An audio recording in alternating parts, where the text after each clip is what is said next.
For the next European Parliament, I think we have first priority and the main one, which there is a general consensus, which is the implementation of the the European Code for Electronic Communication.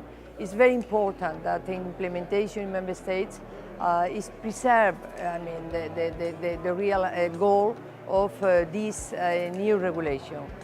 This regulation was mostly made for developing the best conditions for the investment that the new infrastructure, the more advanced infrastructure in terms of connectivity Europe needs, for the very high capacity networks and everything related to 5G deployment. So it's important that all member states preserve this goal because it's going to be a crucial tool, the code, for the development and for addressing the goal of getting a gigabit society in Europe.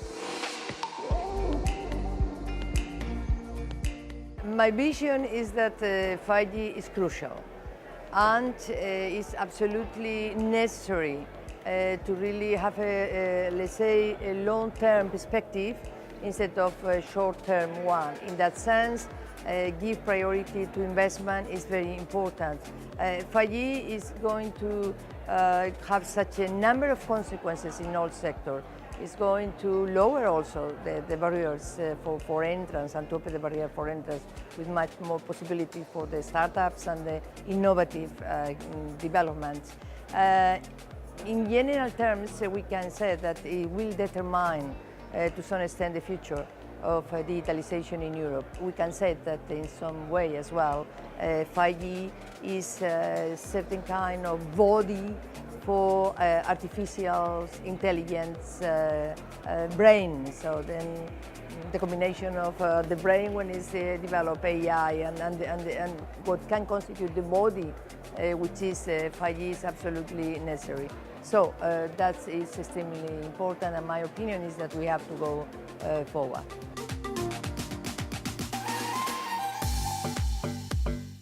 Well, it's clear, and we must be very affirmative in concluding that you know, the last 5 years really there was a big jump in terms of defragmentation of the digital single market, and in doing so, going one real step forward in getting closer to a full digital single market. If we take a look in all areas, in the area of e-commerce, in the area of cybersecurity, in the area of infrastructure, and so many others.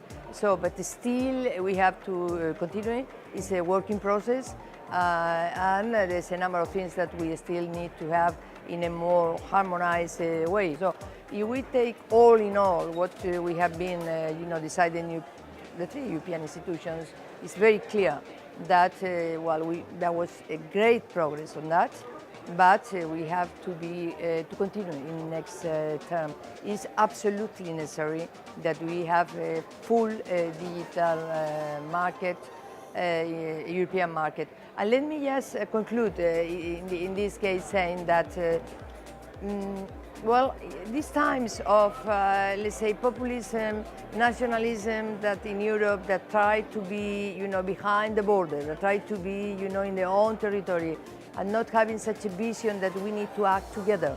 I have to say that even if either we answer to Paramount's, you know, needs and questions for Europeans, and we act swiftly, or really the European project can enter into a situation really that can really worry us.